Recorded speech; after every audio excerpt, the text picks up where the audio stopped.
Joining me now is House Judiciary Committee Chairman Jim Jordan. Mr. Chairman, great to see you. Thank you so much for being here. Be back. Good to be with you, Maria. So some lawmakers say they want to impeach these judges who are trying to stop President Trump. What will this hearing accomplish? Tell me what you're expecting. Well, we're going to highlight the bill we passed 4 weeks ago out of committee, a bill that says when you got some district judge in California, for example, who issues this injunction, it shouldn't apply nationwide. It should apply only to the parties in the case in that respective jurisdiction. So we'll highlight that bill that the Speaker is going to put on the floor, the leader are going to put on the floor tomorrow, and we'll pass out of the House. And then we'll talk about just this broader fundamental question of really who decides. Is it the guy who put his name on the ballot, or is it the bureaucracy? Is it the guy who got 77 million votes from We the People, or is it some district trial judge in Timbuktu, California?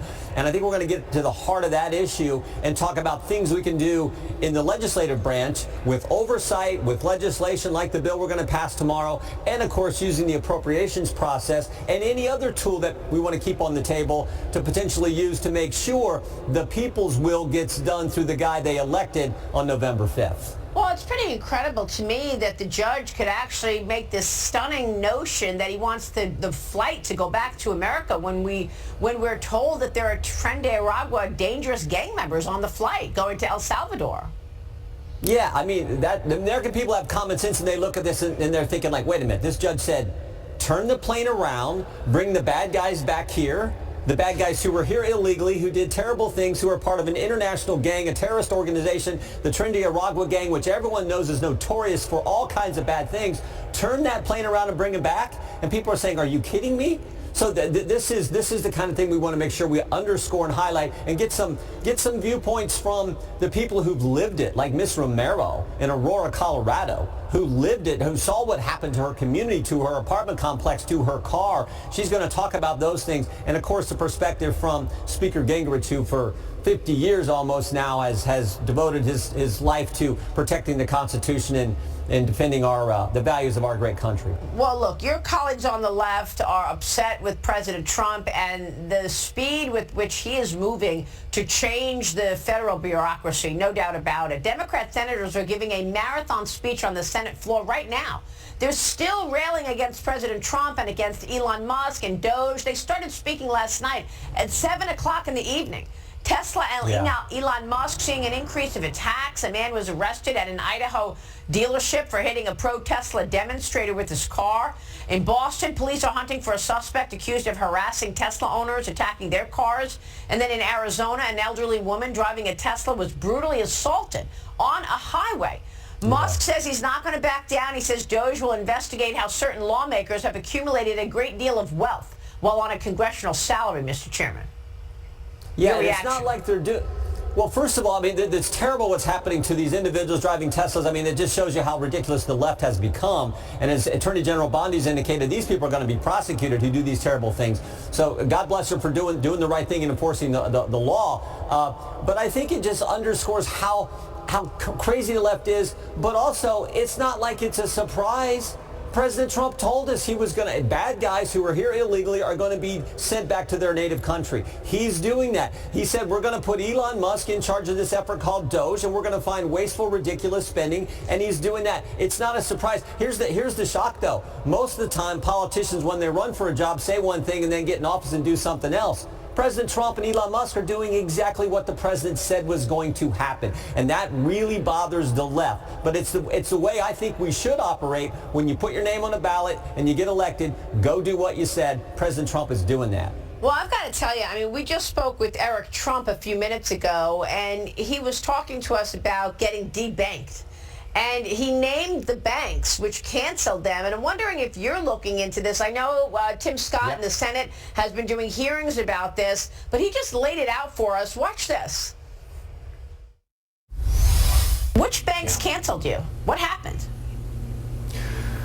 Oh, God, everybody. Capital One being the largest. I've sued them recently. Chase canceled us. Okay, so it was Capital One, because I know that Capital One also canceled Melania Trump, I understand. They came after us viciously because my father was in the White House, and they wanted to punish us, right? It was illegal lawfare. It was political lawfare. That's exactly what Capital One did. Chase did the same thing. Bank of America did the same thing. TD did the same thing. First Republic did the same thing to us.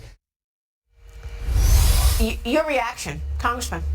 Well, yeah, we had a whistleblower come testify and told us what Bank of America did 5 years ago when they went to, actually 4 years ago, when the FBI went to them and said turn over all the credit card, debit card purchases of anyone in the Washington, D.C. area on January 5th, 6th, and 7th, 2021. They didn't get any kind of warrant, any kind of subpoena. They just said turn it over. That's the government working with banks, and banks gave that kind of information over, and we're focused on going after conservatives, asking all kinds of questions about if they were conservative, what have you. So we know this is, of course we're going to look into this, because this is all part of this, the left coming after their political opponents using whatever means they can, and we all know it's wrong. I just want to point out that Capital One has responded and gave us a statement since Eric Trump is suing them, and the Trump family is suing these banks. Capital One has not and does not close customer accounts for political reasons, is the statement from Capital One.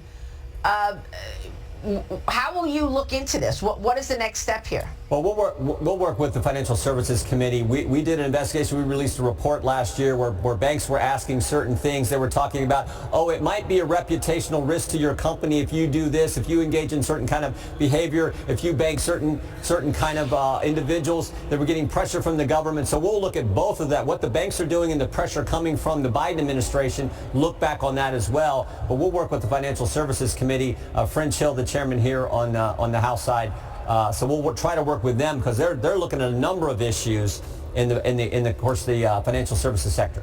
Meanwhile, President Trump's anti-Semitism task force reportedly suspending more than $200 million in federal funding at Princeton.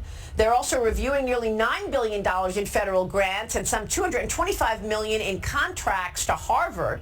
Mr. Chairman, the House Judiciary Committee is investigating whether the Biden administration gave federal funding to fuel the protests against Israeli Prime Minister Benjamin Netanyahu and his reforms. Tell us more. Well, our hypothesis is the left, not just here, but all over the world. And we believe they went after Prime Minister Netanyahu just like they went after President Trump. What we're trying to figure out is, did in fact American tax dollars get funneled through NGOs that then were used in Israel to undermine the Prime Minister? Right now we know the Prime Minister is he's got a criminal action against him. He has to testify hours every week while he's trying to run his country in the middle of a war, for goodness sake. So we know what the left is doing to him. We believe we're starting to find some evidence pointing to American tax dollars being funneled through NGOs that are being used to undermine the Prime Minister, and we want to get to the bottom of it. Unbelievable. Well, the House Judiciary Subcommittee on Oversight holding a hearing tomorrow called Inside the Biden FBI. Waste, fraud, abuse, and a bureau leadership in decline, Congressman. You'll hear from several former FBI officials. What can we expect here?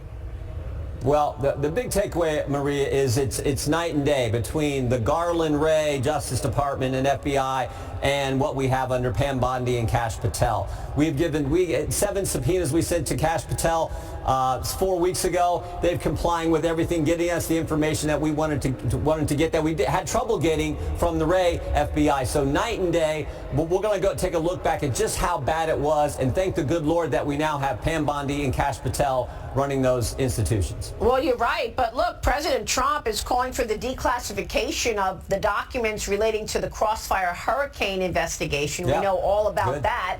Collusion with Russia, which was a complete made-up story. And Ron Johnson told me, even though President Trump declassified all of that on the way out of the office last term, he never saw any of those pages. So are you sure these agencies are going to work with you and actually declassify this stuff? Even though President Trump is saying it, they didn't the last time.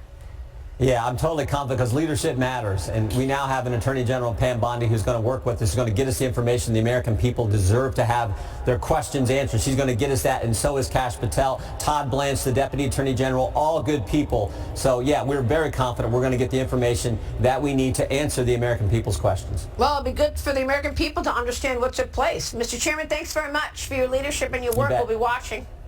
Jim Jordan this morning on Capitol Hill.